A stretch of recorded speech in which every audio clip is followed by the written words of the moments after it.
भक्तों को राधे राधे। आशा करती हूँ कि सभी अपने घर पे खुश होंगे। राधा रानी की कृपा सब पर बनी रहे। आज मैं इस वीडियो में बहुत ही सुंदर भाव विभोर करने वाली सच्ची घटना बताती हूँ, जिसको सुनकर कई लोगों को लगे कि हमारे नाथ कितने दयालु, कृपालु और भक्तों के पालनहार है। ये कहानी मैं आपके साथ शेयर कर रही हूँ। तो इस समय डॉक्टर महापात्र दुनिया छोड़ चुके हैं और कान्हा जी के श्री चरण में बस गए। डॉक्टर महत्र की अपनी उपलब्धि के लिए बहुत सारे अवार्ड से सम्मानित किया गया। अब एक समय उनकी जीवन में कुछ ऐसा हुआ जिस समय पूरी ही लाइफ बदल दी गई हुई। एक समय डॉक्टर मल्होत्रा के पास केरल के लिए हॉस्पिटल इनविटेशन कार्ड आया। केरल में एक बहुत बड़े डॉक्टर का कॉन्फ्रेंस था जहां डॉक्टर मल्होत्रा को सम्मानित किया जाना था। उस कॉन्फ्रेंस में देश विदेश से अनेक जगह से डॉक्टर आ रहे थे। एम्स डिपार्टमेंट डॉक्टर महापात्र की सभी बुकिंग, होटल, फ्लाइट वगैरह सब कुछ बुक हो गई थी। डॉक्टर मल्होत्रा ने त्रिपुरा के लिए फ्लाइट ली। दिल्ली की से फ्लाइट सिर्फ 2.5 घंटे की थी, अच्छे से बढ़िया। और अचानक ही मौसम बहुत ज़्यादा ख़राब हो गया। इतना ज़्यादा ख़राब हो गया कि इमरजेंसी में ही फ्लाइट को कोच एयरपोर्ट पर बीच में ही लैंड करना पड़ा। कोच से पहले त्रिपुरा, केरल में जहाँ प्रोग्राम था वहाँ से करीबी दूरी 2.5 घंटे की थी। बाय रोड डॉक्टर साहब ने सोचा कि अगर वह फ्लाइट का इंतज़ार करेंगे तो हो सकता है कि प्रोग्राम को मिस करते।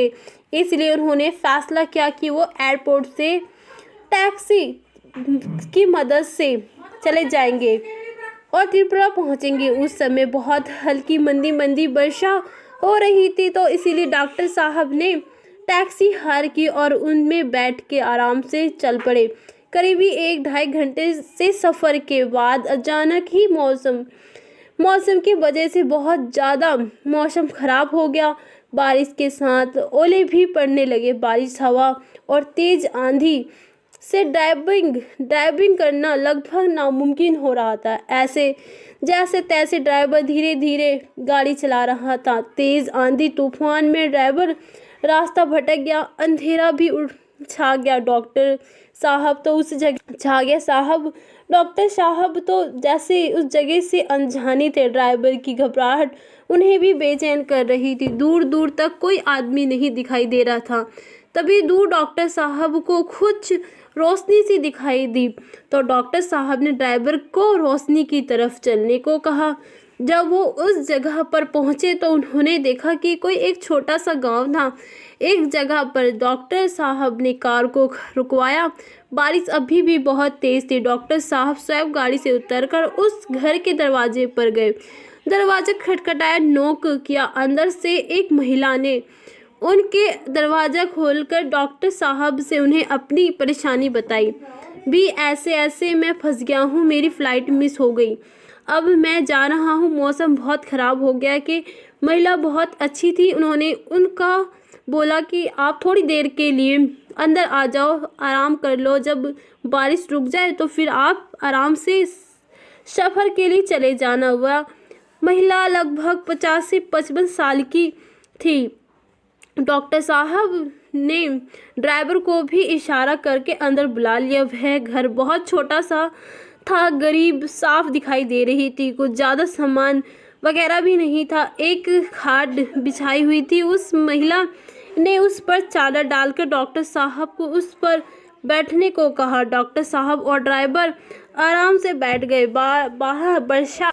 महिला उन दोनों के लिए गरम गरम चाय बनाकर लाई और साथ ही घर के बने पापड़ भी दिए। पापड़ और चाय बहुत बढ़िया थे। दोनों को भूख भी लगी थी, थके हुए भी थे। महिला ने बोला, मैं आपके लिए जल्दी से खाना बना देती हूँ। अब दोनों भूखे तो थे ही, इसीलिए 1-2 बार मना करने के बाद दोनों मान गए। ठीक है, खाना बना लीजिए। अब वह महिला बोली कि घर में कोई सब्जी तो नहीं है, तो क्या खिचड़ी ही बना लूँ। अब डॉक्टर साहब क्या ही बोलते, किसी के घर में शरण लेने के बाद के लिए आप आए हो और तो क्या ही बोलेंगे। इंसान तो डॉक्टर साहब ने बेबन से हामी भरते हुए डॉक्टर ड्राइवर बेचारा तो चुपचाप ही रह गया। उसका तो ना हाथ था ना ना था। अब चूल्हे पर खिचड़ी चढ़ाकर वो औरत भगवान की शाम की जोत बत्ती जलाने और करने चली गई। डॉक्टर साहब बैठे हुए थे। ड्राइवर थके के कारण लेट गया था। अब डॉक्टर साहब इधर उधर देख रहे थे। घर के कोने में एक छोटा सा मंदिर बना हुआ था। वहां पर बाल गोपाल की एक छोटी सी प्रतिमा थी और जो बहुत ज़्यादा सुंदर लग रही थी। डॉक्टर साहब ने देखा जमीन पर बिस्तर पर एक बच्चा लेटा हुआ था जो कुछ बीमार सा भी लग रहा था। डॉक्टर साहब ने पूछा, क्या ये आपका बेटा है? तो महिला बोली, यह मेरा पोता है। मेरे बेटे और बहू तो एक एक्सीडेंट में ही इस दुनिया से चल बसे। यह सुनकर डॉक्टर साहब चुप हो गए। शाम को जोत बत्ती पूजा करने के बाद महिला ने डॉक्टर साहब और ड्राइवर को खिचड़ी परोसी, साथ में नींबू का अचार दिया। सादी सी खिचड़ी पर बहुत स्वाद और स्वादिष्ट थी। डॉक्टर साहब तो हैरान थे कि क्या खिचड़ी जैसी चीज़ भी इतनी स्वादिष्ट हो सकती है। दोनों ने अच्छे से खाना खाया। अब दोनों को देने के बाद वो महिला भी एक प्लेट में खिचड़ी डालकर बच्चों को खिलाने लगी। वह बच्चे को खिचड़ी खाने में बहुत परेशानी हो रही थी। खाना खाने के बाद डॉक्टर साहब ने पूछा, इस बच्चे को क्या परेशानी है? तो वो महिला एकदम भावुक हो गई और रोते हुए बोली, हमारा वंश तो ख़त्म होने की कगार पर है। मेरे इकलौता बेटा एक्सीडेंट में चल गया और मेरे पोते को कैंसर है, क्योंकि कोई और नहीं है हमारा यहाँ गांव में और ना ही कोई अस्पताल है कि मैं इसका इलाज करा सकूं। इसका इलाज दिल्ली के बड़े हॉस्पिटल में हो सकता है, पर मैं अकेली गरीब अनपढ़ और कुछ नहीं जानती, कैसे दिल्ली लेकर जाऊं, क्या करूं? यह कहकर वह रोने लगी। फिर खुद ही अपने आप को संभालती हुई बोली, आप मुझे अपने कान्हा पर पूरा विश्वास है। ये सिर्फ मेरा पोता ही नहीं, इनकी भी जिम्मेदारी है। ये अपने आप कोई ना कोई रास्ता जरूर बनाएंगे।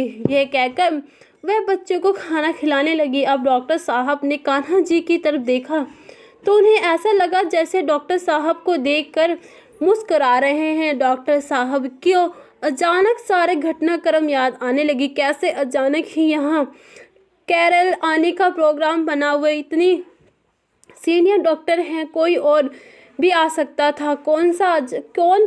क्यों अचानक से मौसम खराब हो गया? प्लान को बीच में ही लैंड करना पड़ा। अगर मौसम ठीक रहता तो वो तो सीधे उसी जगह पर उसी फंक्शन में पहुंच गए होते। वह पहुंच जाते कैसे? उन्होंने टैक्सी ली कैसे?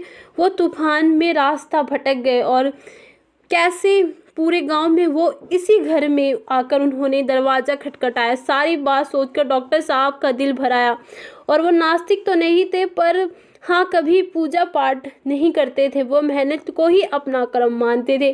दिल उनका बहुत साफ था। आज पहली बार उन्हें एक अनजानी शक्ति महसूस हो रही थी। वो कान्हा जी के सामने नतमस्तक हो रहे थे। उन्होंने खड़े होकर कान्हा जी का हाथ जोड़कर प्रणाम किया और मन ही मन उनकी लीला को महसूस भी किया। डॉक्टर साहब महापात्र ने उसी महिला को बोला कि वह दिल्ली से आए हैं और वह इस कैंसर स्पेशलिस्ट डॉक्टर ही हैं। अब उनकी बात सुनते साथ ही वह महिला रोने लगी। डॉक्टर साहब बोले, आपको रो मत, शायद आपके कान्हा जी ने ही मुझे इस तरह आपके पास बुलाया है। अब यह बातचीत हुई उनके थोड़ी देर बाद में ही बारिश रुक गई। मौसम एकदम से खुल गया। डॉक्टर साहब ने महिला से वादा किया कि यह जल्दी ही उनके पोते के इलाज के लिए उन्हें हॉस्पिटल में एडमिट करा देंगे। और इसके बाद उन्होंने डॉक्टर साहब तो चल गए। बट देखो होता है ना कि गरीब इंसान से क्या वादा कोई निभाए या ना निभाए। बट डॉक्टर साहब ने जल्दी ही अपना वादा भी निभाया। उस बच्चे को पहले केरल के त्रिपुरम में ही एम्स में एडमिट करवाया, फिर उसे दिल्ली अपने पास एम्स में बुला लिया। 1 साल की कड़ी मेहनत और इलाज के बाद वह बच्चा पूरी तरह से स्वस्थ हो गया। उसी दवाई थेरेपी के सारे खर्चे डॉक्टर साहब ने ही दी है। और उस दिन से डॉक्टर साहब को भगवान पे इतना विश्वास हो गया कि बहुत ज़्यादा, इसलिए कहते हैं बस अपना विश्वास अटूट होना चाहिए, हमारे कान्हा कोई ना कोई रास्ता निकाल ही देते हैं। सभी भक्तों बोलो सभी भक्तों को राधे राधे। आशा करती हूँ कि सभी अपने घर पे खुश होंगे। राधा रानी की कृपा सब पर बनी रहे। आज मैं इस वीडियो में बहुत ही सुंदर भाव विभोर करने वाली सच्ची घटना बताती हूँ, जिसको सुनकर कई लोगों को लगे कि हमारे साथ हमारे नाथ कितने दयालु, कृपालु और भक्तों के पालनहार है। वह ये कहानी मैं आपके साथ शेयर कर रही हूँ। तो इस समय डॉक्टर